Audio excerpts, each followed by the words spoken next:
Tama ba? Gusto mo raw makapangasawa ng galing sa Seoul? Eto na. Ako na yung taga-Seoul. Ayaw mo ba? 51 din halaga niyan.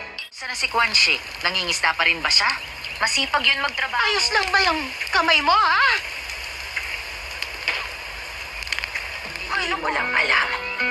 Ginagawa niya ang lahat bilang padre de pamilya.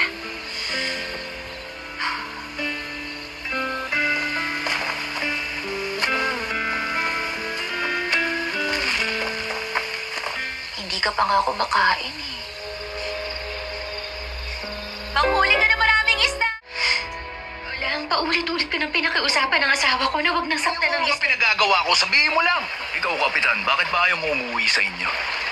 Ano sabi mo? Bakit? Nalulungkot ka ba sa inyo? Ang asawa ko, hindi na siya magtatrabaho sa'yo. Kahit kung sa'yo, nasaktan ka para